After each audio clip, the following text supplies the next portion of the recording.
as many people from drowning and people from dying of cancer as I can. My mom is honestly one of my biggest role models to me. She has taken care of my family and taken care of me specifically. So one of my goals is to also make her proud. That is another reason why I'm a part of Keys Club for OHS, which stands for Keeping Everyone You Know Safe. In Keys Club, I am a senior leader, and our main goal is to spread information around the school about alcohol and substance abuse. I just would like to say thank you for being awarded for this award for my amazing, amazing teacher. Thank you for getting me a 5 on that AP Psych test.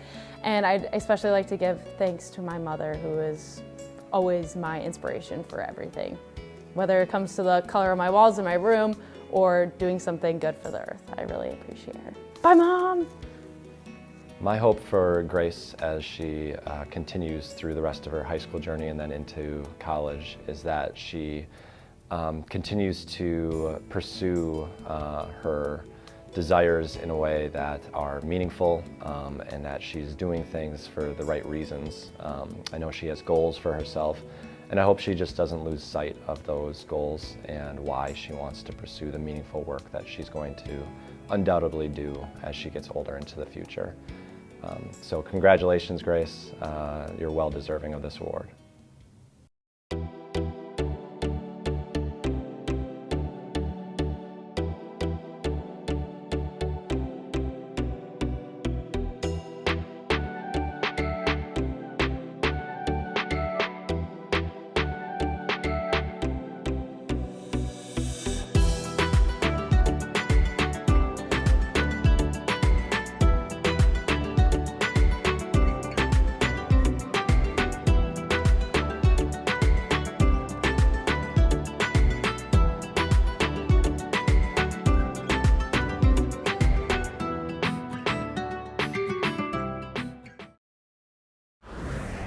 OCA media is out of this world.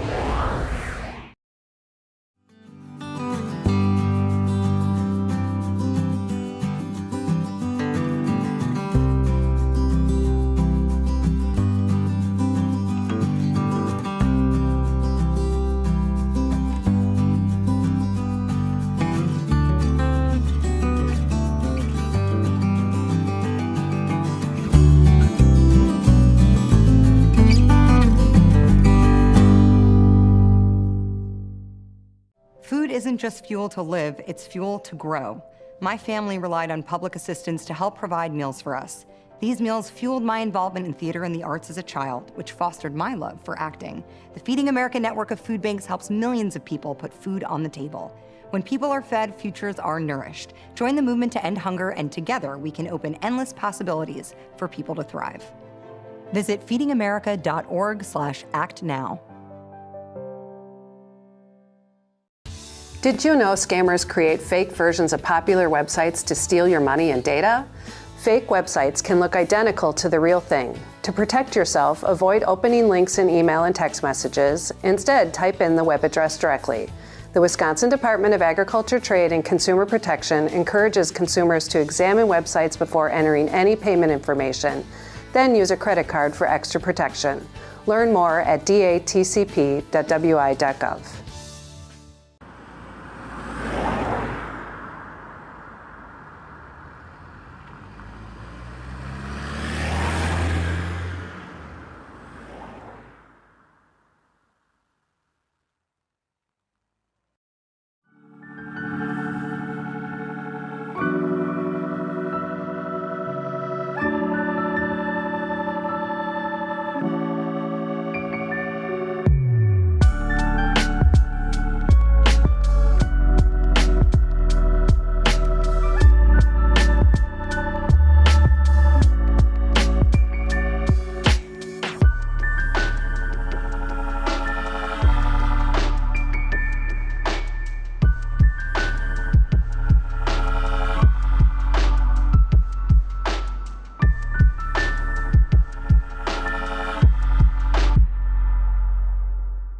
problem.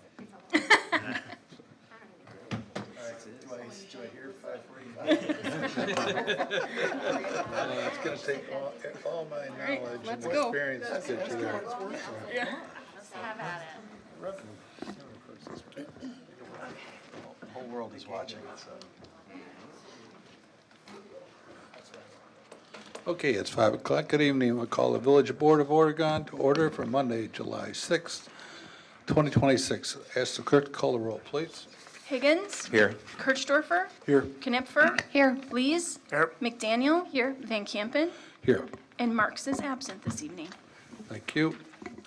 Item 3, approval of June 1st, 15th, 2026 Village Board meetings, if correct.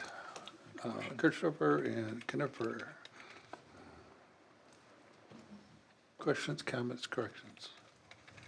Can I ask a quick question? Sure. Since I was absent, is the... You can still vote. Oh, okay. If you read the minutes, I sure did. then you can vote.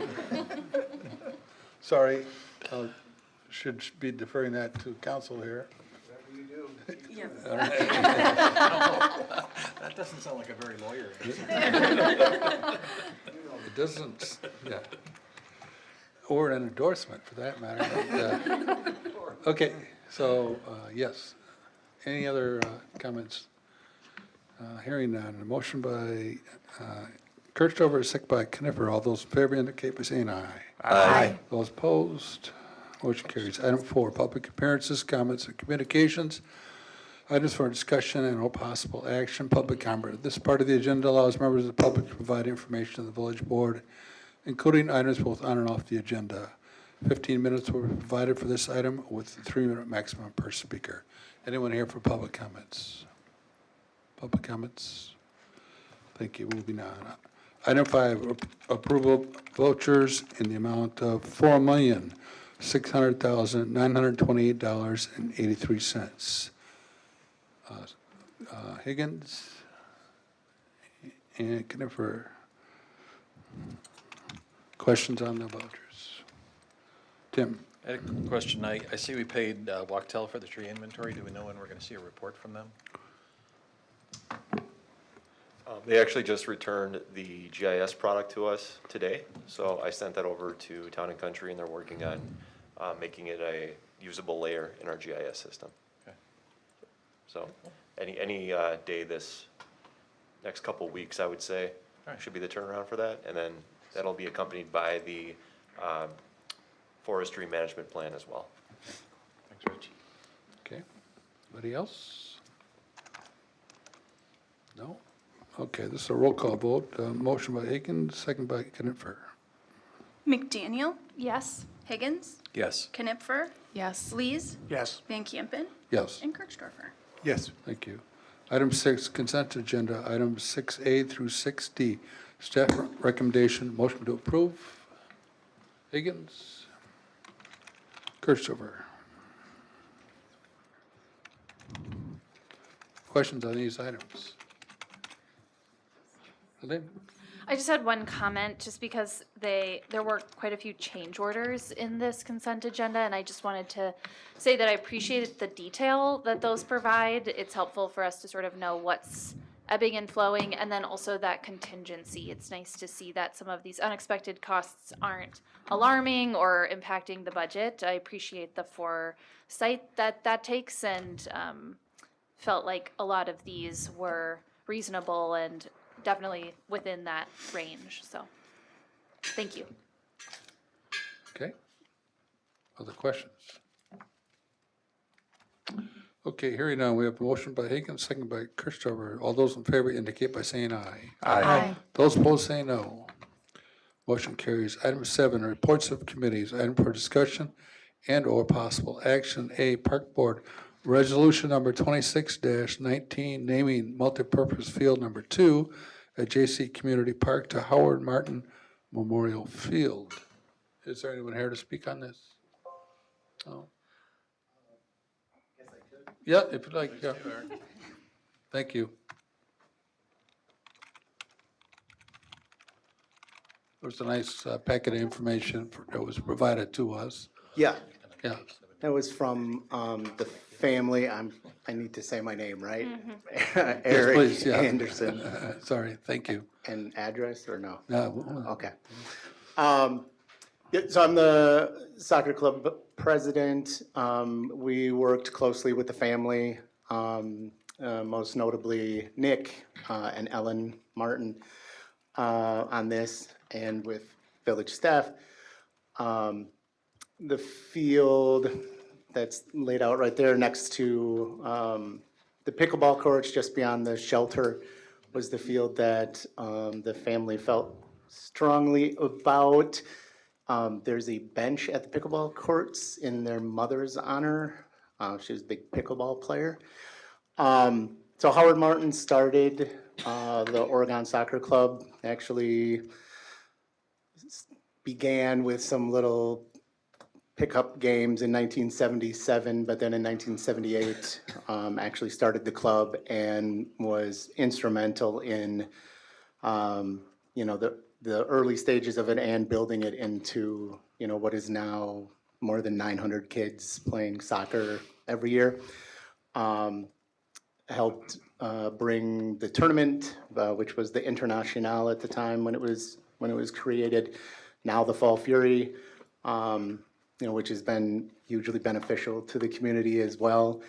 And the family approached us when Howard passed away and said they would really like to do something, and we agreed, and we thought naming a field in his honor was the most appropriate course of action. So we had to get through naming policies and park board, and it's been a while, so I don't remember everything in the packet, but yeah, he obviously the soccer club is a big part of the community, and while I still think it would be here some way, somehow, he certainly was a leader. He was an Englishman and loved playing soccer and had his kids playing soccer, and no one else around here knew anything about the sport. So he and his family, they told me stories, they coached the teams. His wife made the uniforms for the first few years. Like, they made goals. They told me they put together goals because you couldn't buy them here. And obviously that has all greatly changed, over the past almost 50 years now, to the point where, it's, if you drive around town, someone's playing soccer at pretty much any time. So we on behalf of the club, we really support this proposal. And like I said, we worked with the Martin family from the beginning on this. But I did want to just come in case there were any questions or anything I could answer that might help. Okay. I guess we're looking for a motion to approve this. Christopher and Higgins. Any questions for Eric or? I just want to say from my park board standpoint, you guys have earned this right to have this named, okay? Like, it's been litigated over and over again. And no, just thanks for being here, and you have my full support for sure. Thank you, I appreciate it. Yes, sir. Thank you. Anybody else? Okay, we have a motion by Christopher, second by Higgins. All those in favor indicate by saying aye. Aye. Aye. Opposed? Thank you, and thank you for Thanks, coming, Eric. Eric. Thank you very much. Seemed easy. Appreciate didn't it. Let's see, 7A2, review park facilities reservation policy and fee structure. Park Board recommendation, revise Appendix F of the village fee schedule to more clearly define facility user groups and related fees, and review how the Oregon School District is defined and charge for facility use fees. Staff recommendation, motion to direct staff to draft an updated facilities reservation policy and fee schedule as presented. Christopher and Lee's.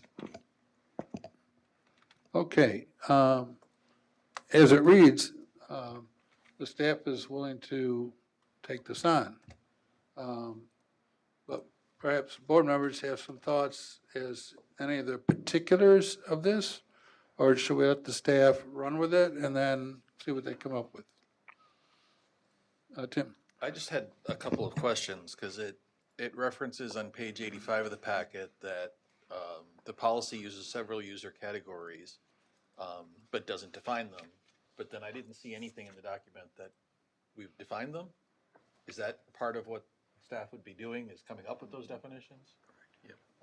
And then the only other concern I have is if there are groups that can reserve fields and facilities for free, is there anything constraining them from just blocking it for entire weekends or entire weeks on end? I think I'd like to have some constraints there, that people aren't just kind of hoarding the public resources for themselves. So that would be my hope, that there'd be something built in to the policy for that. But otherwise, I'm in support of the idea. Leanne? Yes, so JC Park with the multipurpose field and Highlands and Netherwood, they have rest days that are built in, so they cannot be booked on those days.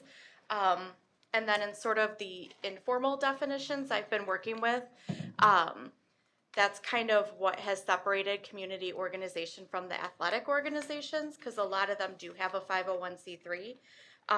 You know, for example, like Special Olympics has one kickball tournament for 2 hours on one day a year.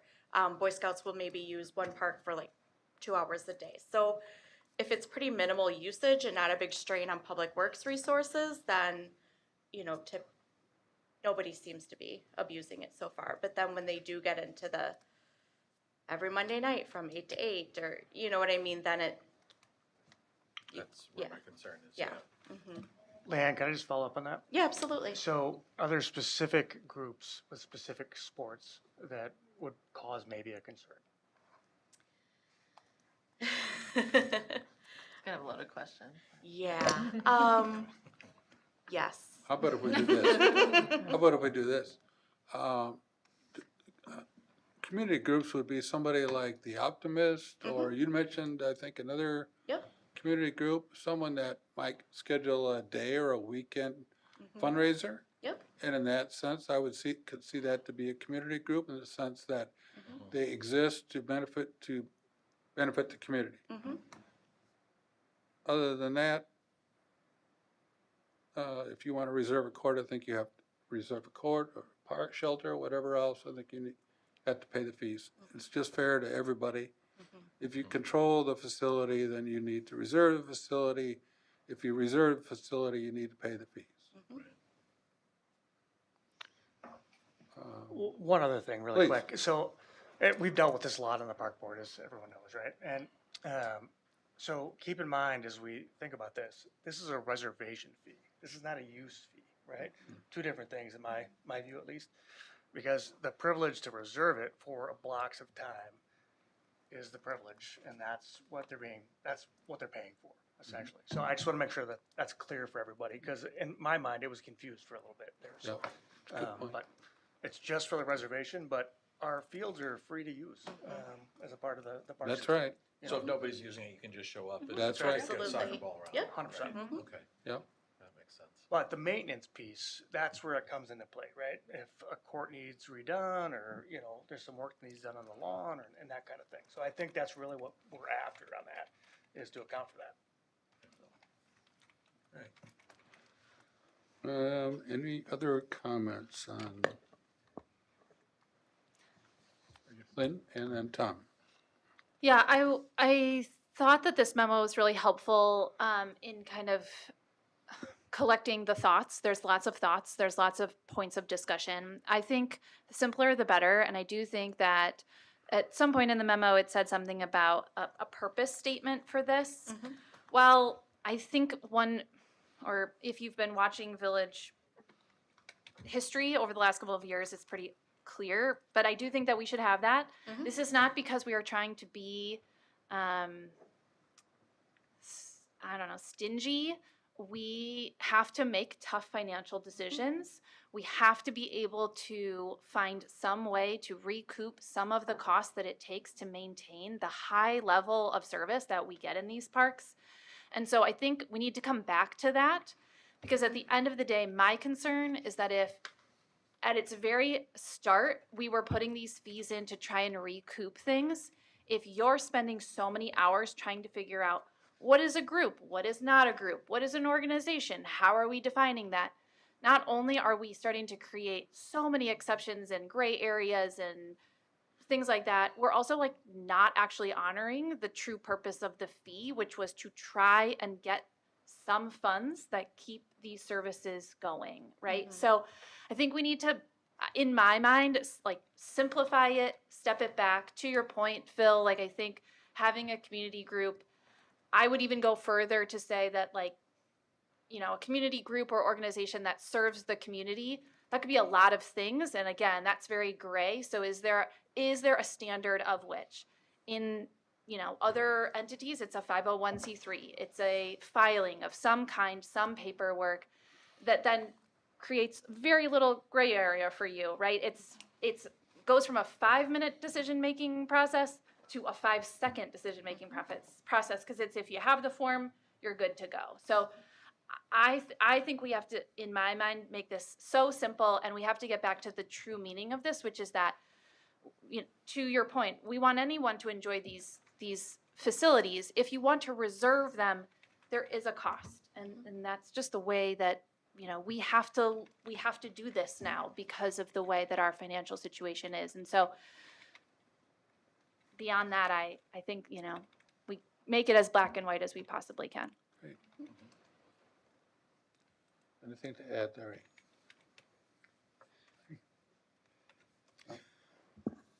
We have had some discussions about this, and that's exactly what we were aiming for, is how to make it as easy a decision as possible, as black and white as possible. But there are some lines that are, it's hard to figure out which side to put them on.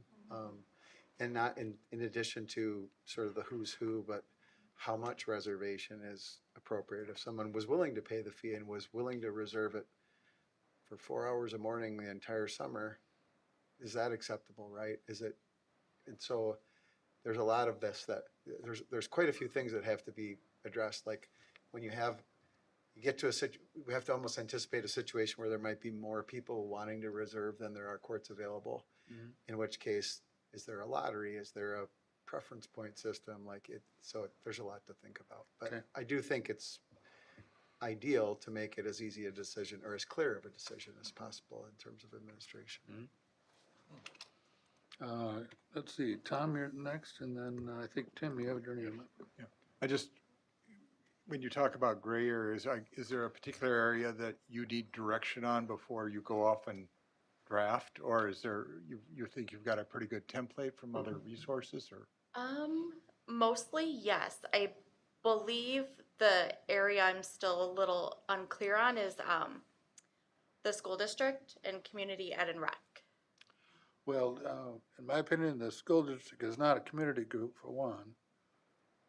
And if they want to use a field or something for a practice, for a class, I think that's more than acceptable, and I don't think we would want to charge fees generally.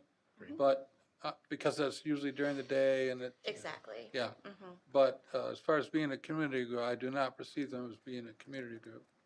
They're a school district. I think that's something different. That's my opinion. I'm just going to add, we are starting to see some other requests through Community Ed and Rec that are more of a consistent, regular reservation, taking up several hours per day. So, you know, is that going to be maybe seen differently than just, you know, a gym class doing Frisbee or something like that? So some direction on how to handle reservation requests like that. Yeah, can you give me a little more specific about what they're asking for? Yeah. So this spring we got a request from the director of Community Ed and Rec for the pickleball open play. So they requested to reserve all 6 courts. Believe it was every 7 mornings a week and then 5 evenings a week. So all the weekdays. So I think it's a total of about 40 hours per week per court. So about 240 hours per week total times, you know, kind of the spring through fall number of weeks. And because this was through open play, the intent is, you know, to have that available for people. They have kind of a rotation system.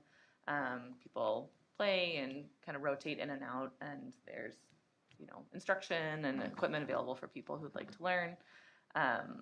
But in the past, there's sort of been, not necessarily an arrangement, but they have not paid for that kind of activity in the past, and we've not seen that request come from the school district before. It's been kind of from the players themselves. So in the meantime, we've not made a reservation because they've not paid a fee. That open play is still ongoing, and I think for the most part has not been a problem. There's been a couple people that have come up and wanted to play just with their family or friends and didn't want to maybe participate in the larger group, but I think that's been, handled on a case-by-case basis. But a request like that's a pretty significant amount of time, but it's from the school district, and their, the rec program is that maybe different than other types of requests from the school district. I guess I was speaking, and other board members may think differently, is I'm thinking about classes for students would be acceptable time for to say, on Tuesdays they're going to use it for FIAD for the 3 classes a day. I'm good with that. For the school district to monopolize the village's public courts or any other facility, I do not think is a reasonable ask.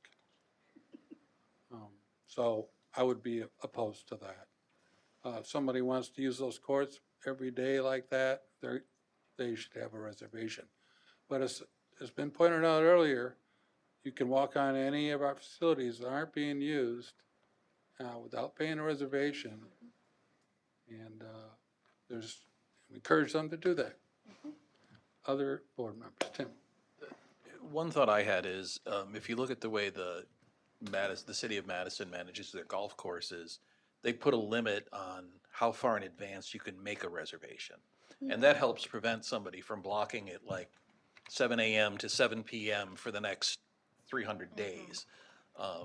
There's only usually a 2-week window in which you can make a reservation, and then that opens up at various times, and that sort of allows, without having to have a lottery, it allows for more participation by other people because of when they come in, there are different dates available then. And that might be one thing to consider. Okay. Anybody else?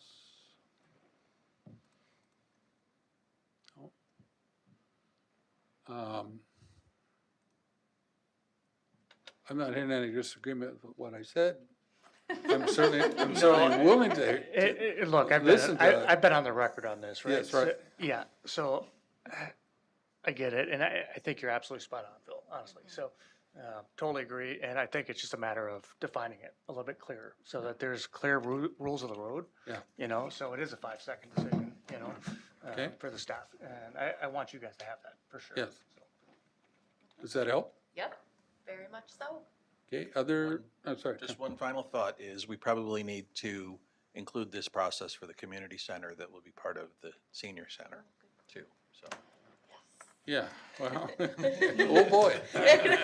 We'll start with what we have. It's obviously an ongoing conversation with Tricia. Keep that in mind as you're designing it. Yeah. Okay. I want to make sure you feel like you're getting what you need from us. Oh, yeah, absolutely. And do you feel that we've covered everything? At least until you come back and we start to look at it. Wait a minute.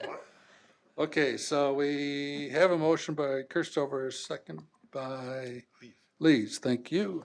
All those in favor indicate by saying aye. Aye. Those opposed say no. Motion carries. Thank you all very much. Item 7, Public Works and Utilities Committee, presentation from Town and Country. Follow that act. Presentation from Town and Country Engineering and review of future elevated water tower and interzonal booster station siting study. Ben. Hi, Ben. Yes, it is. Good evening, everyone. Do you want to start or do you want me to just go? I think they all know who you are, so go right ahead. All right. Candy, who's running? Rich's. Rich. All right. Do you want to go to the first page of my PowerPoint? So I'm going to walk you guys through the whole water system master plan as a precursor. The highlights that we're going to try and take away are siting of a new water storage device, which we'll talk about in more detail, as well as the siting of an interzonal booster. But in total, the goal is just to bring you up to speed on everything that's been done under the master plan. I'll try and keep it as brief as possible. If you're getting bored, feel free to dip your head and that'll be my cue. Also feel free to stop me as we go along. Rich, if you want to just bypass the agenda altogether and go to the next, actually, before you go off, I'm going to try and point out the ones that are specific to Oregon. So we're going to talk about what is the storage that you have, what is the wells that you have, et cetera. The picture that's on the PowerPoint right now, that's your south standpipe. So that is one of 3 storage devices that you have today. And I just looked at the map and I can never remember the name of the park. Help me out, Lauren. Gassner. Gassner. So that's at Gassner Park, along with your well number 4. Now we can keep moving on. What you guys have asked us to do is evaluate your existing facilities, basically looking at it on a 20-year basis, updating a master plan that you had created in 2015.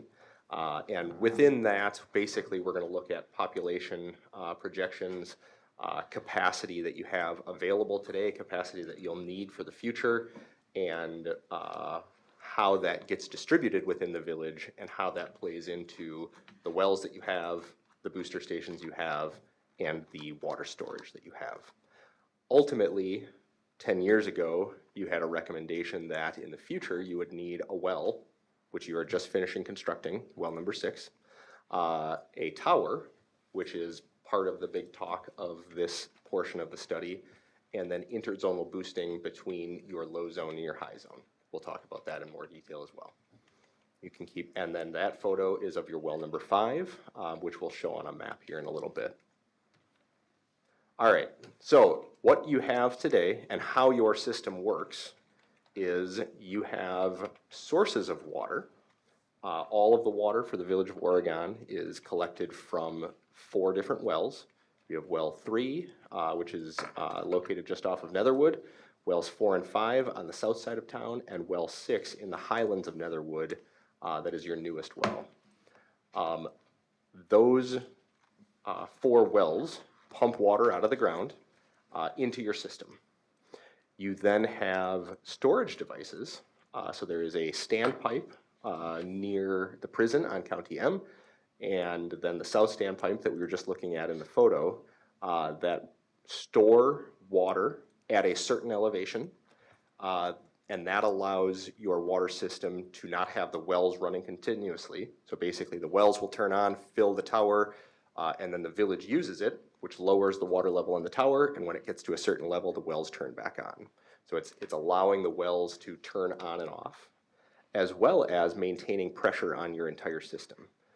By code, your water system is required to provide between 35 and 100 psi of water to your residents.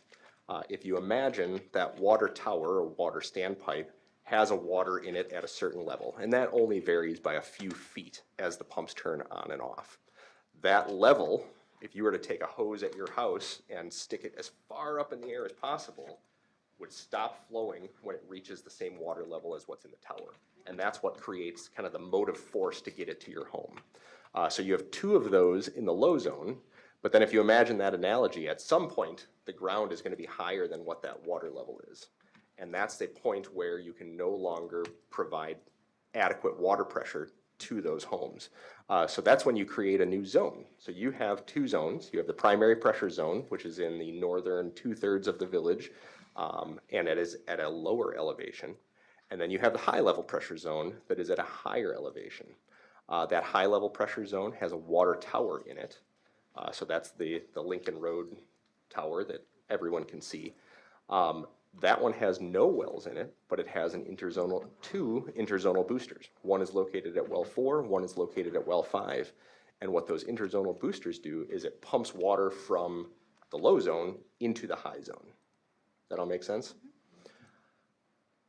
The reason we differentiate them in terms of nomenclature is, in general, a tower or an elevated storage tank has the storage up in the air and a small little shaft or a bunch of legs going down. Very clearly depicted by the Lincoln Road tower. So all of the water is stored up in the air. There's a 12-inch pipe that goes through that center shaft that provides the water up to the top. So we're storing that all in an effective area. A ground storage reservoir would be if you have a ridiculously tall hill, which we don't here, and you have a tank on top of that hill with a pipe going up to it. But all of that tank is effective volume of water. It's all creating pressure for your community. That's another type of storage mechanism. The standpipe terminology that we use means that basically you have some wasted water in your tank. So those tanks sit on the ground just like a ground reservoir would be, but the water level has to be at a certain height in that tank in order to provide adequate pressure to the community. And so all of the water that's beneath that level is kind of wasted. So the water is essentially acting like the stem of the standpipe, or of the, North Reservoir, Lincoln Tower. So the standpipes are just that. Those are, you have to get to a very high level in those in order to actually obtain the adequate pressure that you need for the community. Does all that make sense? So that's your existing infrastructure. Go on to the next one, Rich. From a well standpoint, this, I'm not going to go through all of the numbers and details, but this kind of summarizes where you're at. So again, you have 4 wells. When we look at well capacity, your goal is to provide a certain amount of water with those wells running a certain amount of time. And DNR gives recommendations for how big that is. So they want you to be able to provide all of the average water use for your community in 12 hours and all of the worst day use in 18 hours. And if you're not providing that much, like within that time frame, 18 hours or less and 12 hours or less, then you would have not enough well capacity. And you do that with your largest well out of service. So you can see you have 2,000 gallon a minute wells, you have an 850 gallon a minute well, and your newest one is 800. So basically when we look at capacity, we assume that either well 3 or well 4 is out of service, because that creates our worst case situation is you can take that out of service for maintenance. You can go on to the next one. Then we talked about booster pumps. Every one of your wells is actually something called a unit well. So the well itself pumps to a little tank that's underneath the well, and then there is a second pump in there that pumps it up to the water elevation of the water towers. So every one of them has one of those, and then as I mentioned, 4 and 5 have interzonal boosters as well. They also have a cascade of smaller pumps that are not in use and haven't been in use for quite some time now. So the bulk of the interzonal boosting is occurring with those 2,000 gallon a minute pumps. And keep going, Rich. And then as I mentioned, you've got the 3 storage mechanisms. North and south standpipe are in the PPZ, or the lower zone, and the Lincoln Tower is in the higher zone. For the north and south standpipe, one important thing to remember is that listed volume is the nominal volume of each of those towers. They are actually less than 50% effective, each of them. So we'll talk about the actual effective volume, but again, that 400,000 gallons is how much water is in the tank, not how much is providing you pressure. And then Lincoln Road Tower is almost 100% effective because it's a big old lollipop in the air. We can keep moving. So what we looked at, and this is kind of summarizes, we looked at currently and for the future, what do you need to provide with the largest unit out of service? What you can provide is about 1.8 million gallons per day in 12 hours and 2.7 million gallons per day in 18 hours, which if you start looking off into the future, that equates to approximately a population of 18,000 people. So I don't have the summary of population here, but basically it's paralleling some of the historic planning documents that you have, which actually puts the need for a new well beyond the 20-year time frame here. So you'll eventually get a final report from this once you all make some decisions, but what you will see is a note that another well will be required sometime in the future when you start to exceed a certain population, being 18,000 people. But the focus of the rest of this study was not built around anything to do with well addition, because you just added one and it's beyond kind of the planning period. So you'll go through 2 more plan updates likely before you reach that, because you are, I forgot to mention this at the beginning, because of your size, you are regulatorily required to update your master plan every 10 years. All right, next one. So this is how much you're using today, broken out between the PPZ and the HLPZ on an average basis. So again, you're comparing this to 1.8 million, so you can see you're well within range, and then your maximum day water use is about double this. So your max day water use is what controls your future need for a well. Max day has nothing to do really with everyone drinking a lot of water or filling their pools. Usually it has to do with water main breaks, which happen, and you have to plan for them, or fires. So basically you're trying to make sure that you have enough oomph in your system for those worst case scenarios, which is also why they give you that grace of 18 hours of pumping rather than 12 hours of pumping. But they ultimately, the goal is to not run your wells 24/7, 365. All right, so then from a storage capacity, you have available 690,000 gallons of effective storage. And within that, 468,000, so I was wrong, it was a little more than 50%, but like 55% of that, of your nominal storage in the PPZ is effective. So that's the 468,000 gallons compared to 800,000 gallons of nominal storage. And then in the HLPZ, you have 221,000.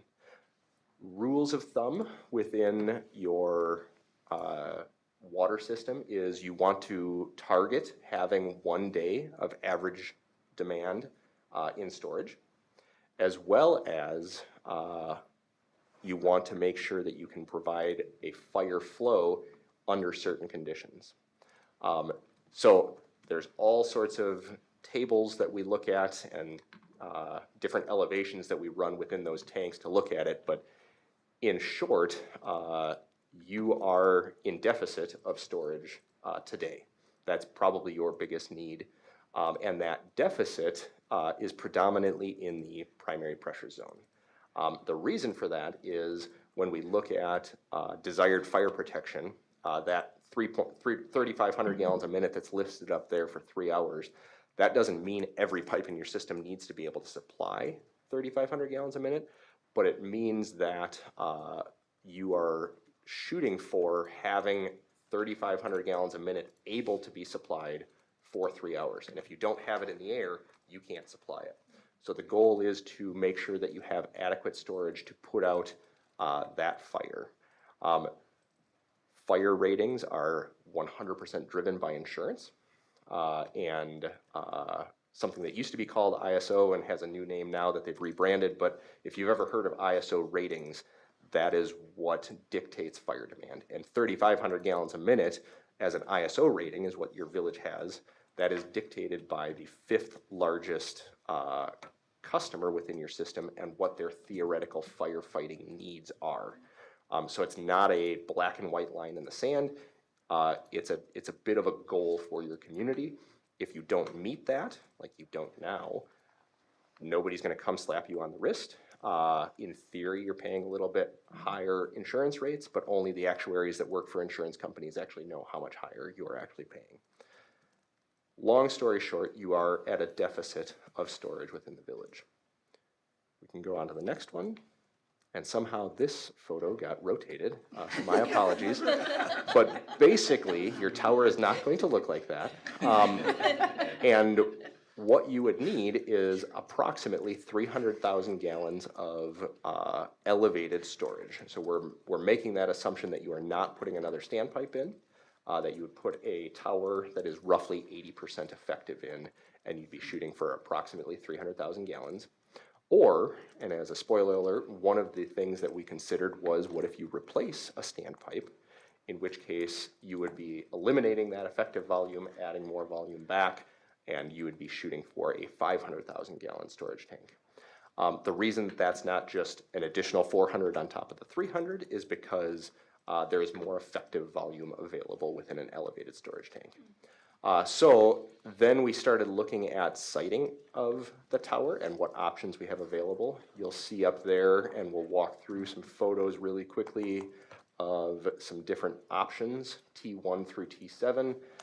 You'll see T3 and T5 are missing. That's because those were thrown out very quickly as not worth considering further. T1, 2, 4, and 6 are all new sites, and T7 is replacing the north standpipe with an elevated tower.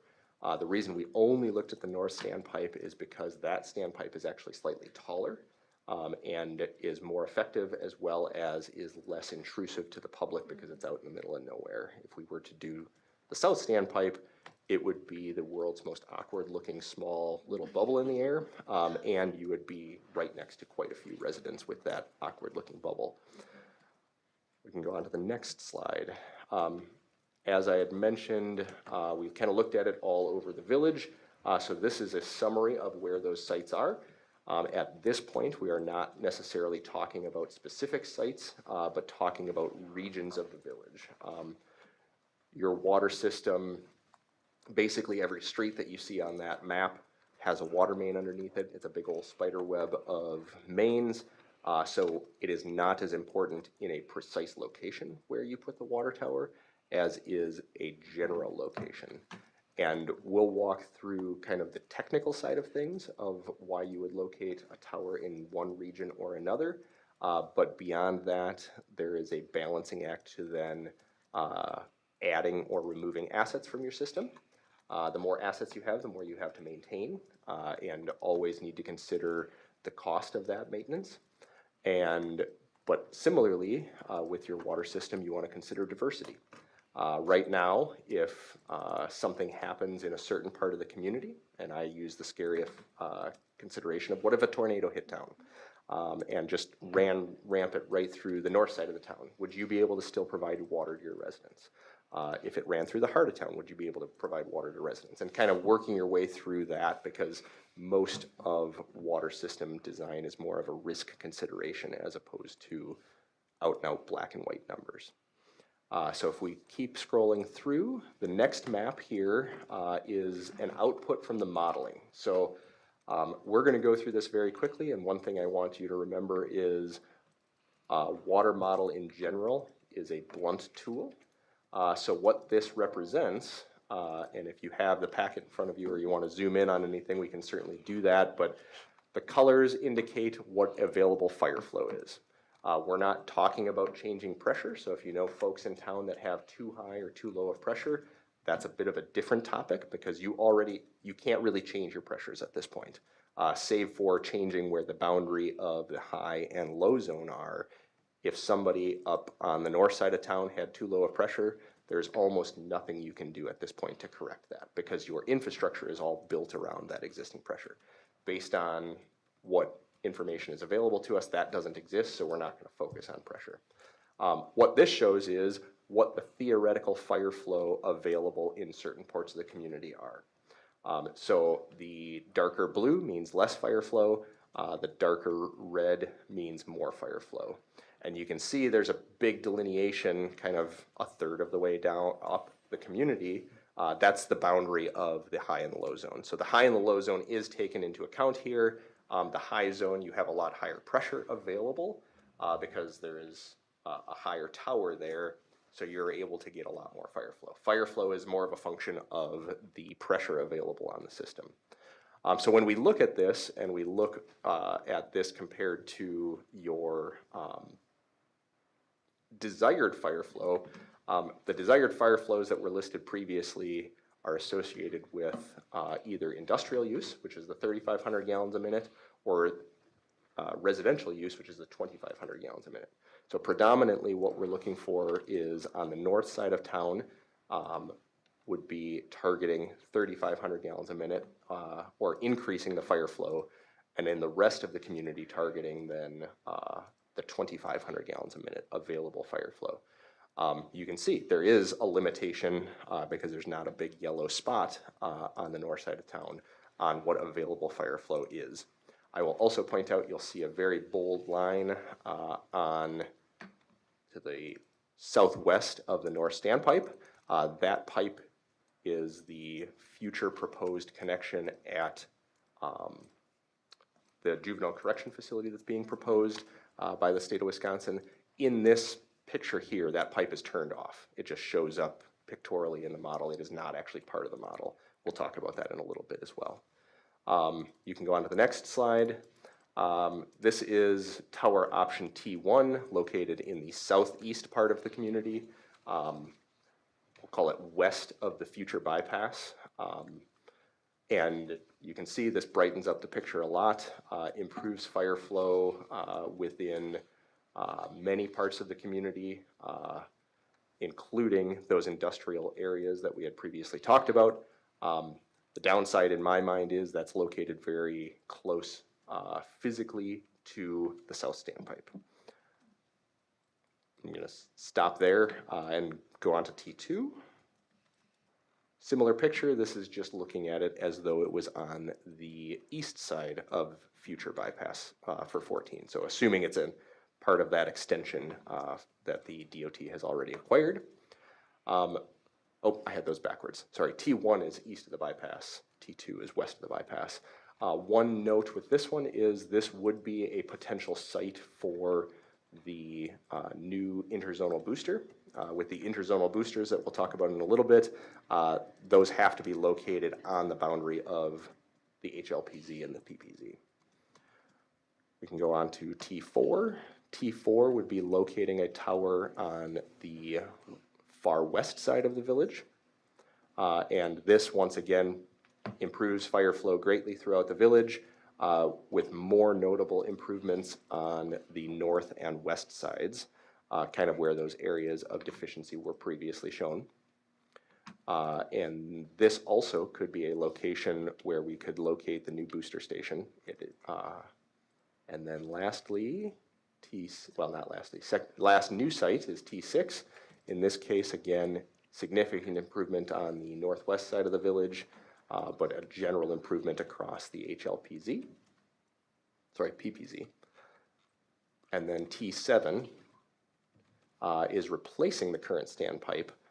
With this, we did include the looping for the future juvenile correction facility, because that would be anticipated to be accomplished by the time this tower was built, which improves but doesn't improve quite as much the flows available on the west side of the village and the north side of the village.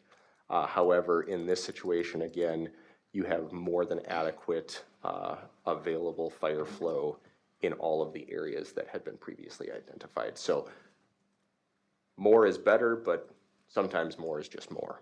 And in this case, this creates an adequate level of service, even though the other areas provide a higher level of service.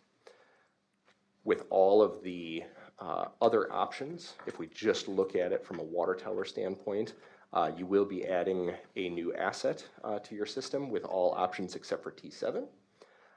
With T1, T2, and T7, you're also not significantly diversifying your system, though that's kind of a risk reward that you guys get to weigh yourselves on how diversified do you want to get as compared to the cost benefit. You should assume that you're going to be repainting your water tower about once every 20 years. And at this point, a water tower like that is probably on the order of $500,000 to repaint, with that number only increasing going off into the future. So there is a financial benefit in the long-term operating costs to replacing your current standpipe as opposed to adding additional items. Let's go on to the next page. I think this just summarizes what I just said. The one thing I didn't note is T4 and T6 also have real estate acquisition that is more involved. And based on discussions we had at Public Works, the leaning and staff level, the leaning is to recommend something like T4, T6, or T7 as options. A lot of that has to do with the anticipated future use in the village is growing west, where when the 2015 study was done, it was more focused on growing east. and the fact that T4, T6, and T7 don't necessarily negatively impact eastward growth either. If you go on to the next page, you can also see estimated cost. So this is higher than what was in the 2015 study, is probably not surprising, though it's not astronomically higher. And the range of costs here are predominantly dictated by how tall the tower needs to be. Basically, we're always shooting for that tower to be at the same elevation. So the lower the ground elevation is at any given site, the more expensive the tower is because the longer the stem needs to be. And parallel to that, whether or not land needs to be acquired, which makes T7 lower cost from a land acquisition standpoint. And then lastly, how much additional piping it takes to get to those individual sites. That's kind of the variance. Ultimately, all of these are roughly within 10% of each other, which we would consider essentially equal at a planning level analysis. I think that was the last slide in terms of towers. Can you check one more? Yep. Before I move on to interzonal booster, any questions, comments, thoughts on the towers? Lynn. I don't know if you'll know the answer to this, Ben, but do businesses or future developers focus in on the fire flow? I mean, ultimately, like you said, it's not really changing the experience for a user. It's more just our safety and like backup storage. Just wondering though if like it has any impacts. Large businesses, in my experience, yes. Smaller businesses, no, and residential development, no. Okay. And then just a curious question, the Fitchburg Water Tower, how much storage is that I adding? believe that one, it's either 300 or 400. I haven't seen the plans, but just looking at the size, it's about, it's a little bit bigger, but not much bigger than your Lincoln Road Tower. Okay, It looks like to me. Okay. Other questions? Oh, proceed. Okay. All right, interzonal booster. So again, that is the pumps that pump water from the low zone to the high zone. You are currently estimated to have a need of an additional 1,000 gallons per minute transferring water in between those two zones. The analysis considered where are we going to locate that in the future, with there being 3 sites that made it past an initial evaluation, B1, B3, and B4, or expanding your current sites, which is well 4s and well 5. B1, 3, and 4, actually go on to the next slide. I think I'm probably getting ahead of myself. I think, yep. So B1 is really only a consideration if you consider tower site T2. One thing you have to consider with these is you're going to be sucking straw-like flow from the low zone to the high zone. And so you want to make sure that when you run that pump, you are not creating a deficit of water on the suction side in the low zone. So B1 can't be located there unless a tower is located there. So those are mutually exclusive. B3 and B4 are both proposed within existing park framework. So we did look at existing parcels that the village owned. Both of those could be located independent of the location of your water tower, assuming that you're somewhere in the T4 to T6 or T7 range. And then the last options that we looked at is expanding your current infrastructure, where you only have one pump located at each wells 4 and 5 for boosting to the HLPZ. This would be adding a second pump to each of those and maintaining your existing infrastructure. The pump itself is not a major component of the cost. Most of it is the building that goes around the pump, because all of these get housed inside the buildings. You can go on to the next one, Rich.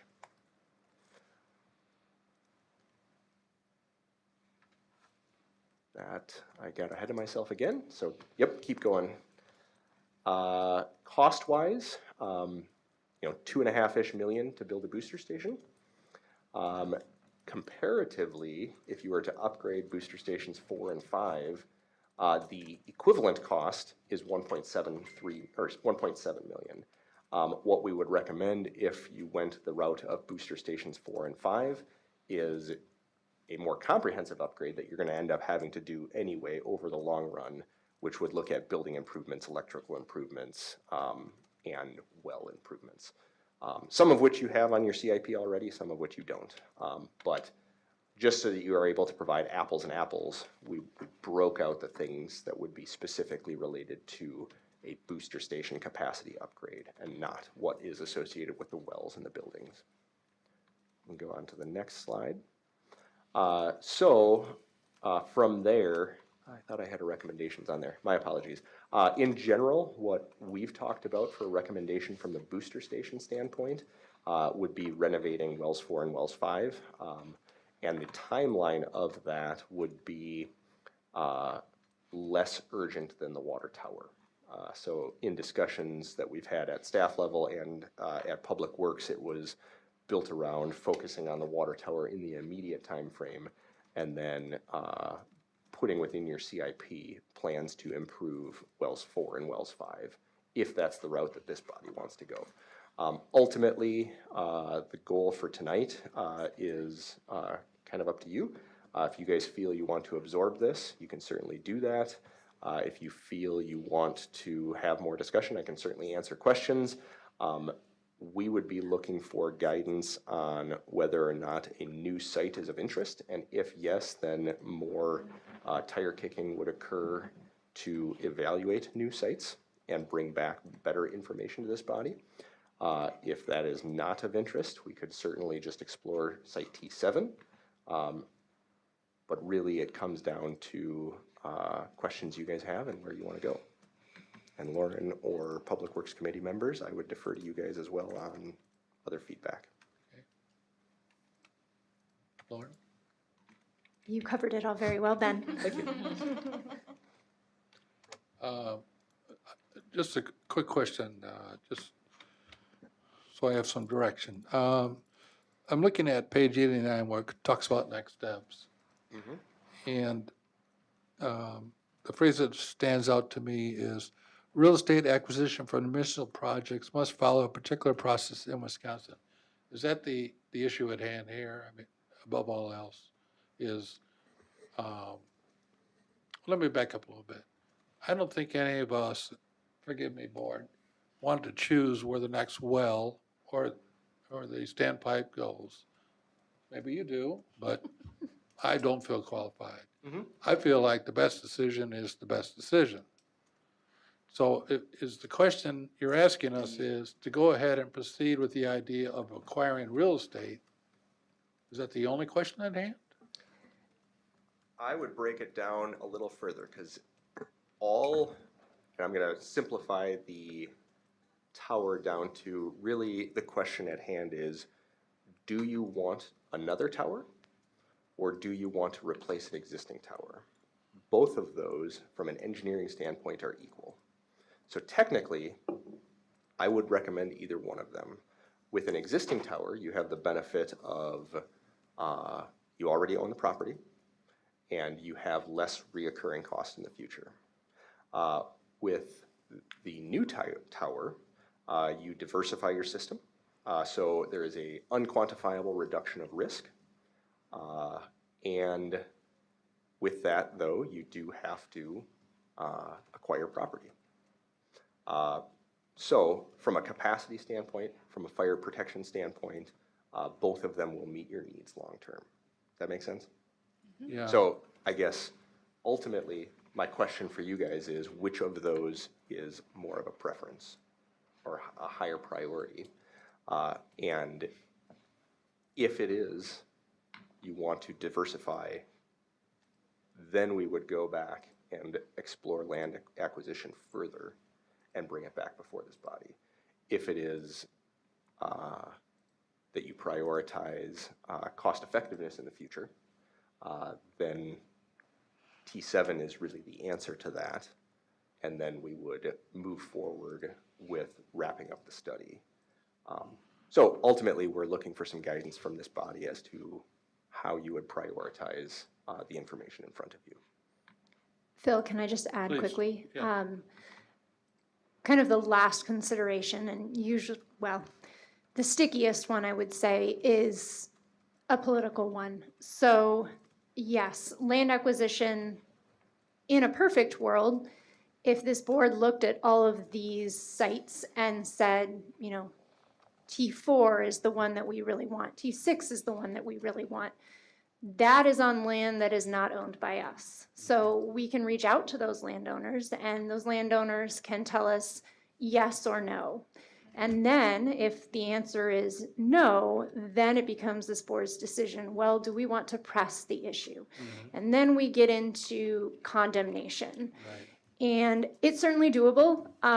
It's a very prescribed process, and Larry could speak to it much better than I could, but it is something that could be done in the timeline that we've laid out for the construction of the tower. However, it's not something in which all parties are always left with good feelings.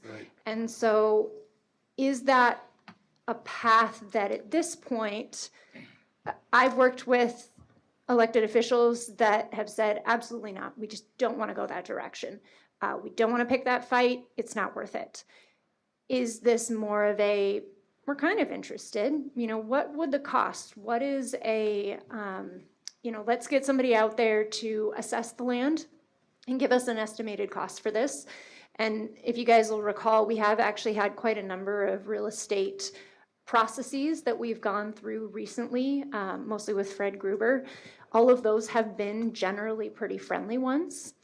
So we could take that step and get an appraisal and see what that looks like and come back, as Ben said, in August or even September, present that, get your thoughts on that. Or we can just simply say, no, not interested. T7 is where it's at. We don't want to do that. And as Ben said, these are all very reasonable, very doable options. But I think you kind of hit the nail on your head, or hit the nail on its head. That's really the question, is do we pursue these other land options? Do you want us to continue to look at them? Or is that just not of interest? Okay, forgive me, board, I'm going to go a little further. 25 years from now, both you and Lauren are sitting here talking to whatever's sitting in front of you. Will you be happy? Which decision will you be happy with? Because that, I think that's the decision we should make.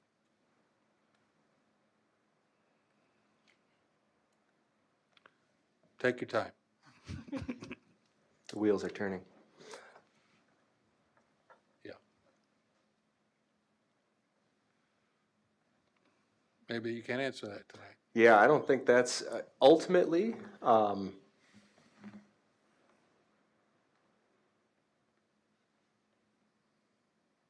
Probably T7.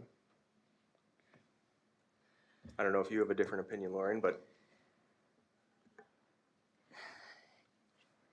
You know, I don't necessarily disagree. As Ben alluded to, we did just repaint the north standpipe. We are going to be repainting the south standpipe and Lincoln Road next year. The price tag for the north standpipe was about $340,000. We are currently estimating that repainting the other two next year is going to be somewhere between $900,000 and $1 million, so right with Ben's estimate. As he said, those costs will only get higher. I think that there is certainly some value in, I will express some partiality towards T4 as a site. That said, I am not sure if the juice is worth the squeeze, to use a cliche here. Yeah, I'm with you on that. Go ahead, Lynn. I think we were waiting. Well, I wanted to bring up, my thought process is a little different in the sense that I'm not worried about the land acquisition yet or that. It's adding another asset for the staff to maintain and manage. I think in both situations, I appreciate that you're giving us an option where we're upgrading what we currently have. And I only speak, like, I see the water utility van at the pump house, like at by the Gassner Park every day. Like they're checking that every day, right? So now that's another stop we're adding to their day. We're asking them to maintain an entire other building, another piece of land. To me, it's a very simple being able to use what we already have and enhance it. And to your point, like, does it give us the very best, risk piece, right? The fire flow piece? Probably not, but at the end of the day, I think in 25 years, being able to try and reduce the operating costs of what these things look like versus this unquantifiable risk management, which is a really good way of saying that, I think to me it's very clear to not have to add another thing online for you guys to manage and maintain. That will pay off for many more years. That's a really good point, Lynn, and that's absolutely true. Tom, and I think Tim, did you have anything? Yeah, Tom. I guess when we had the discussion of the Public Works, we spent a fair amount of time on that discussing the catastrophic risk associated with limiting the number of locations. And as I thought about it later on, we already are pretty diversified through the community. You do have a more diverse than average community for a community. So I guess I see that as not as much of an advantage with T6 and T4. T7 seems like a longer operationally supported kind of alternative. So I'm leaning towards the T7 solution. Tim is next. I was going to say almost that same thing. That was the conclusion we came to in the Public Works meeting, is that T7 really seemed like the best option. Slightly higher risk, but only slightly higher. It would be based on a tornado hitting an exact spot. And, we'd be spending a lot of money to mitigate that risk, really, both in terms of ongoing operating costs and then, every 20 years repainting it. So I really like T7. Okay. Anybody else? Quick question, and you may not know, sir, but say a tornado does hit, all right, and we run out of water. What happens next? There's always a next option, right? So what happens next if you are completely out of water? Right. I mean, you would have mechanisms to emergency bring stuff back online. Right. As I mentioned when Tom was talking, you guys are already a very diverse system. So let's just say one of your assets, even two, get blown apart, and those are specifically elevated storage. You still have a third one. So your system can run independent of your towers. You wouldn't want to do it for a long period of time, but if really bad things happen, there are mechanisms to run it. If literally every asset you own gets hit by a tornado, there's no Village of Oregon. Worry about who's drinking the water. Yeah. We resign. Not going to be a lot of people needing more. Okay, someone else? So, general consensus is T7. Is that information that you need tonight? Yes, it is. Thanks, everyone. Okay. Thanks, Ben. Always good info. Yes, thank you. I appreciate it. Thanks So, for making that make sense. Yeah, things I never thought I would learn. Yeah. I guess the motion is then that our preference is T7, right? That work? Okay, that's the motion. Do you need it as a motion? Second. Yeah. Second by Higgins. All those in favor indicate by saying aye. Aye. Those opposed say no. Motion carries. Thank you. Okay, let's see. Item 8, unfinished business. Items for discussion or possible action. A, change order number 2 with Ports and Construction for the Oregon Senior Center project in the amount of $188,220.78. Staff recommendation, motion to approve. Christopher, Knipper, questions on this item? Seeing none. Motion by Christopher, second by Knipper. All those in favor indicate by saying aye. Aye. Those opposed say no. Motion carries. Item 8B, task order number 28 with Town and Country Engineering for a biosolids engineering study related to Phase 2 wastewater treatment plant, biosolids and improvements in an amount not to exceed $35,000. Staff recommendation, motion to approve. Higgins? I'll second that. Second by Chair. Did you have additional comments on this? No. No. Questions on this item? Tom? I guess, so if I understood this, and I think I read it 3 times and I was still wondering if I read it right. So basically, we were finding that the places to dispose of our biosolids, the market is not as strong as it might have been at one time, that less use by farmers and so forth. Yeah, that's exactly correct. Other questions?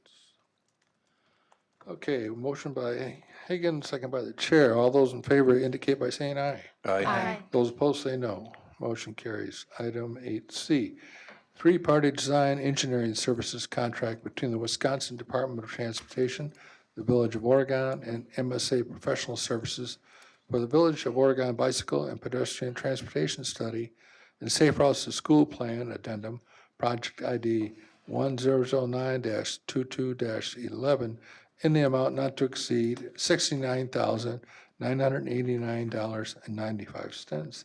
Staff recommendation, motion to approve. Knepfer and Higgins. Do you have something on this? Elise? Something else? Just wanted to thank the Planning Commission, board members, and staff who spent time reviewing 7 responses, and we interviewed 3 groups. So appreciate their thoughts and input. And MSA has been great to work with so far, as well as our contact at WDOT. So looking forward to getting this one started, and it's a great opportunity for the village to get a bike ped plan for a very low cost. Tom? Yeah, I went through and looked at all the values that everybody returned, and I mean, there was one really high and one really low, and then everybody else sort of came in exactly at the $70,000 that the grant was for, which, like, maybe those people actually read the grant. What was the defining thing about MSA that made, because everybody was $70,000, so it wasn't price? Yeah, wasn't price. We ended up selecting 3 groups, like I said, for the interviews, and again, they were all pretty much on par as far as, we did do a kind of a rating system before we selected those groups. So it was qualifications of the firm, qualifications of the consultants who'd be working on the project, kind of their understanding of scope, as well as budget and timeline, and again, is it a good fit for what we need our project to be. So there were several groups that scored, again, very closely. And yeah, the $70,000 is not a secret. It's, that was the grant that we were awarded back in '22. So happy to see some people did their homework. But ultimately, there were several very qualified groups. We just felt, good level of comfort with the MSA folks, kind of the boots on the ground people, a lot of local connections. They're sort of a jack of all trades planning firm, rather than somebody like Tool Design. They're sort of known for their active transportation planning. They also have a Madison presence, and they were also very strong, but we just felt, I guess, like the MSA team would be a good fit as far as community outreach and being in front of our community, as well as just having a lot of technical expertise and some familiarity with some of the individuals already I have known from just attending state conferences for planning and things like that. So we're only on the hook for $14,000 on this. Correct. Was the DOT, which is paying 80% of it, did they have input into the selection of that, or are they just whoever you think it, and we're paying only get? I mean, it seems sort of backwards on who's deciding, making the choice. There are DOT kind of qualified firms, so they have to be a DOT qualified firm, and I'm sure meet some kind of basic requirements, but the DOT did provide us a template for the RFP, but as far as the selection, they left it up to us as far as who we wanted to select. And yeah, it's a reimbursement model, so quarterly, as we get invoices, I'll collect those, and then we'll be reimbursed at 80%. But we've done a couple of reimbursements so far, just for kind of like staff questions and training, just to keep the grant alive, and it's fairly straightforward. But the state contact's been really supportive. They've said, we're successful when you guys are successful, so we want you to ask as many questions as you want, and nice that they've given us the freedom to select who we felt would be a good fit for the project. I would just add, The other thing is that MSA worked with Fitchburg on the update to their pedestrian plan, and Fitchburg gave them a very good reference in terms, especially the two people we'd be working with, that they worked with them and felt like that they were really helpful. So I appreciate the help from Fitchburg taking our call on that. Anybody else? Okay, we have a motion by Knipper, second by Higgins. All those in favor indicate by saying aye. Aye. Those opposed say no. Motion carries. Thank you. Item 9, a proposal, 8D. I don't know where 9 came from. Proposal from L.W. Allen, Altronex Control Systems for Programmable Logical Controllers, PLC and touchscreen upgrades at wells number 4 and number 5 at a cost not to exceed $69,540. Staff recommendation, motion to approve. And I would note that in the memo, it says we're approving the contract. There may be minor contract changes. Otherwise, it will come back to the board. Motion by Higgins, second by Kirchhofer. Questions on this item? Hearing none. A motion by Higgins, second by Kirchhofer. All those in favor indicate by saying aye. Aye. Those opposed say no. Motion carries. Let's see, 8E, proposal and work agreement with the Municipal Well and Pump for the well number 5 maintenance and rehabilitation project in the amount to not to exceed $471. Staff recommendation, motion to approve. Higgins and Lees. Questions on this item? Seeing none. Motion by Higgins, second by Lees. All those in favor indicate by saying aye. Aye. Those opposed say no. Motion carries. Item 8F, Oregon Area Senior Center rebranding and review of public voting results and possible selection of name. Extensive memo. Did you have some comments you want to start with, Martin, or? Sure. Okay. Yeah, so I guess the last year of this has brought you to this point. So you have your options and this public voting results. So now at this point, we're looking for a final decision. Obviously, in my memo, I had some thoughts from staff on our recommendation, and also that we're kind of getting to the point in the project that we really need to make a decision, otherwise it might start backing up some other things related to the project. So all those things to consider, and if there's any questions or additional information, let us know. Go ahead. Who wants to start? Comments? Yeah, go ahead. I guess in the memo, in the recommendations was to retain just the Oregon Area Senior Center as it is. I did hear from actually a number of people, and they expressed concern in the exclusion of the word area in the voted upon choice. I guess at this point, I'm willing to just say Oregon Area Senior Center and be done with it. Retaining the current name. Okay. Anyone else? I mean, Tim. Yeah, I guess it's entirely possible that there could be one name sitting on the building and another name of what it is officially known as. Is that correct? And I think the Oregon Area Senior Center could continue to be the name of the facility, but that doesn't necessarily have to be on the sign. And so then if that was Oregon Senior and Community Center, I think that might work. You think that satisfies concerns you were hearing? No? You think it has to be on the building? Other thoughts? Lynn? I just thought we'd go with the left side one that got like just the way that it is. Okay. I would have to agree with him. I think that we can call it in the official documentation Oregon Area Senior Center, but I think for what we've agreed to on the sign, what we've asked the community to vote on, is what we should go with.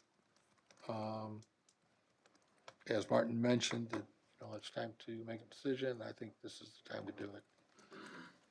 I'm trying to think in the other memo, is there other concerns? Yeah. That's my position. I'm willing to, go with what the community is and what we have decided is our preference. Additional comments or questions?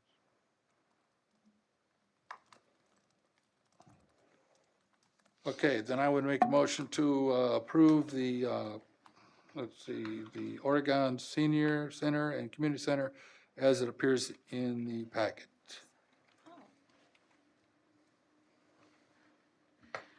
Can you explain a little bit? I'm sorry, Phil, I'm confused. Well, I'm making a motion that we accept that we vote this. And that's the sign on the building, it's the sign on the letterhead, it's everything. Yes, just the documents would be referred to as Oregon Area Senior Center and contracts, et cetera, et cetera.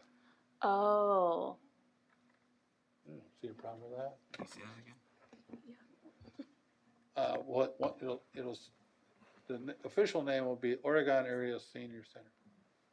Okay, but the sign will not read that. To my knowledge, there's no prohibition. We can't do that.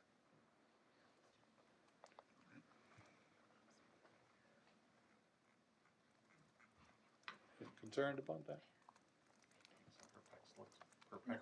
Looks around the room. You guys want to speak up? I thought we decided this like several meetings ago that the area was, and then we gave these logos to the community to vote on. Right? Okay. So, I'm absolutely fine. I was trying to adjust, Tom mentioned concerns. Okay. But if we don't think that's and I personally don't think it's a large concern.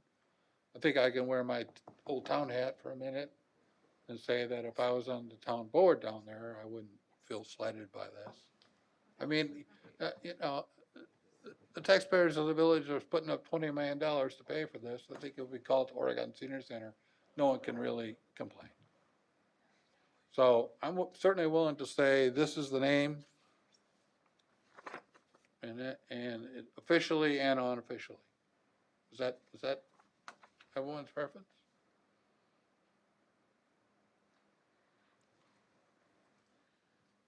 How about this? It's mine, and what the people voted on, I agree with that. Okay. Like, that, and to me, it's pretty clear cut. I mean, Right. if that, I'm good with that. Anything else? Tom, you're the one who raised it. It wasn't given to the public as a choice. Area, right. So, I don't want to go back to do another survey, please. But I think, we have other facilities within the community. We have the Oregon Area Food Pantry. Any time that we talk about something that's working in a larger context than just the village, we've always included the terminology area. Can I ask Tom a question? Yeah. So Tom, when you brought this up, were you thinking that we would add area to the image I see on the left, or that we would not use that image? I'm trying to gauge like what you were hoping at the end of this it would be. Probably, I would add it to the left image. Okay. But that's maybe somebody who's marketing smart would have a better answer than that. It'd be tough to fit in that logo, I would argue. You could just use a little carrot marking area off to the side.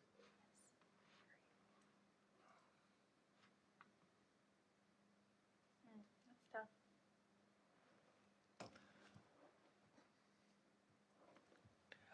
Another option would be, we call it the Oregon Senior and Community Center, and then in literature, advertisement, et cetera, we express that this center serves the greater Oregon community. I think, in fact, we could, right on the lobby, right as you go in, we could put up a sign that acknowledges who our partners are.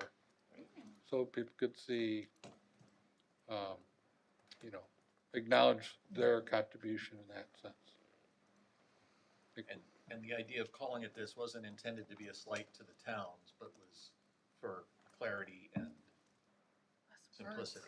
Yeah. Yeah, less words, right. It's a lot of words already. You made a motion, but I don't have a second. And the motion, if I heard it correctly, is to approve the left. That's correct. That's, I will second that motion then. okay, we have a motion, a second. Comments, questions? Hearing none. All those in favor indicate by saying aye. Aye. Aye. Those opposed? Aye. One no. Yes, thank you. All right, thank you. Nay. Nay. Nay. You said aye at the nay time. Item 10, reports of village officers, department heads, and consultants for information only in your packet. I'm sorry. Number 9. Oh, pardon me. 9A. Good try. Zipping along. I see that now, yes, right, now, okay, pardon me. 9A, resolution number 26-20, approving the promotion of Mackenzie Dillman to Public Works Crew Person. Staff recommendation, motion to approve. Knipfer and McDaniel. Questions on this? Okay, we have a motion by Knipfer, second by McDaniel. All those in favor indicate by saying aye. Aye. Aye. Opposed, motion carries. Item 9B, resolution number 26-21, approving a revised Parks and Facility Manager job description and related wage and vacation adjustments for Eric Zwaska. Staff recommendation, motion to approve. Higgins and Lees. I would note that there were three separate motions listed in the packet. Do you want three? Or You can just approve the resolution that will capture all of all those. right, great. All right, so we have a motion by Higgins, second by Lees. All those in favor indicate by saying aye. Aye. Opposed, motion carries. All right, well, try this. Number 10, reports of village officers, department heads, and consultants, information only. A is a village administrator report in your packet. B is Director of Public Works Report 2025 Consumer Confidence Report for Oregon Water Utility. This probably needs a comment or two, I think. This is our annual CCR report. It is a requirement statutorily. I will use this as just an opportunity to shout out our amazing water utility team. I will leave it a little bit so that Tim can also speak to this. But also, as we do every year, and we ought to do every year, use it as a chance to talk about Sue Poole, our utility clerk, who just does an amazing job year-round at a very hard job. It takes a ton of calls and questions and just coordinates a ton. One of the most visible things that she does is put this together and make sure that everybody, including myself, who is not always an easy person to track down, gets this, looks at it, checks every detail on it. So it's a huge credit to her that this gets done, and it gets done right every year. You have the floor, Tim. You can look it up on the DNR website, cleanest water in Dane County, period. What else can we say? Right here. Okay, thank you. Let's see, 10C, Director of Public Works Report, ammonia concentration increase in wastewater treatment plant and effluent. Something else? From the highest of highs to the lowest of lows Yes. last couple of months. I did ask Ben to stick around here. I know that this memo was quite dense technically. It's been a lot for us to digest. I won't try to verbalize it and read it out loud to you guys, but Ben and I can answer any questions about this issue and what we're doing. Questions for Ben? I had some Tim? questions, yeah. Yeah. So if I'm understanding it correctly, we discovered this at the wastewater treatment plant, so we can't nail down like where in the village it came from? That's correct on both counts. And we can't identify the specific product that might have been released that caused it either? That's also correct, yep. Okay, but can we not identify probable causes and maybe link them to businesses that might have released something? Or maybe like fertilizer product that was used either on a farm or say a golf course? I mean, is there any way to sort of go back and visit with businesses and say, hey, do you know anything about this? Like, did you change a process? We certainly could. The issue, and like I said, Ben's got a lot of experience. The issue is that the amount of this toxic substance, whatever it was, could have been so small, and or it could have been so many different things, and he's got a very good example that he can share, that we would be going down the rabbit hole a bit. So we could certainly reach out to, let's say, our industrial customers and ask them. They may not even know they discharged something, but we could get lucky. But Ben, do you want to speak a little bit about what you found? Yeah, so ultimately, it can be just about anything, and the difficulty is by the time you know it happened, it's gone from your plant. So that's why we have no mechanism to really go back and try and determine what type of a thing it was. The plant is a biological system, so it can get sick from just about anything. And this isn't an uncommon thing in a lot of communities to have a mild, in the big picture, this is a mild upset for your treatment plant. And it's especially problematic, I will say, in communities where you have industry or larger customers. And it could very easily come from an industry, it could come from the prison, it could come from the schools. We saw a lot of this happening as COVID things ramped up because the cleaners that folks are using are shockingly biotoxic. There's some regularly used chemicals that are market available that a couple gallons could wipe out an entire treatment plant. And the example Lauren was referring to is I did some work for a community in central Wisconsin that had a prison connected to it. And that prison used literally a couple gallons a day of a specific cleaning chemical that had what's called a quaternary ammonium compound in it. That's a wonderful biocide. It'll kill anything, including a wastewater treatment plant. And they went 2 years out of compliance where the plant was literally dead. They could not grow the bugs at all. There they knew it was the prison. The problem is the prison didn't know it was the prison because it was the result of inmates doing cleaning, not diluting this chemical, and the laundry from the rags they were using is what killed the treatment plant. So, I mean, that took us 2 years to figure it out, and that was when it was a continuous stream of things. So toxicity is a very difficult thing.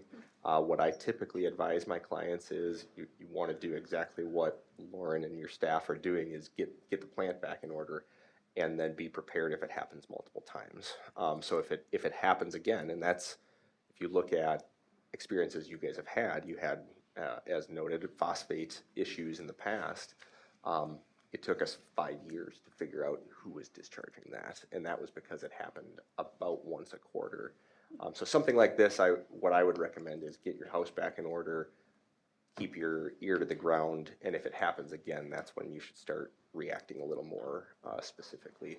Otherwise, in a situation like this, like Lauren said, the entity may not even know they did it. Yeah, we could chase our tail for a long time and get nowhere. Okay. When we think about in its concentrated form, are we talking gallons of this? Yeah. Or I mean, like 5 gallons could easily do what you're talking about here. So something you'd never even measure when you're treating, over 1 million gallons a day. Okay. Awesome. All right, thanks, Ben. Thanks for sticking around. Let's see. 10D, the Village Consulting Engineer, April, May monthly report for wastewater upgrades project from Town and Country Engineering, which of course is in your packet. Any questions on that? Let's see. E is a Village Civil Engineer report, update on construction progress at Gary Dish Park. Yep, I tried to explain it the best I could in this memo. Gary Dish is going very, very well so far. It's going without a hitch, and they're meeting all their timelines and major milestones. However, part of that process included one specific line in the plan that was voted on by you all. I don't remember which meeting that was, and that was the relocating of existing trees by owner. As that date approached, that proved to be a task that our staff was not capable of doing with limited resources, and it would have also increased the time, or moved the timeline back quite a bit. So unfortunately, to keep everything moving as planned, we elected to just leave the ball in their court, meaning Speedway Sand and Gravel. They had to remove approximately 30 trees from the multi-use playing facility.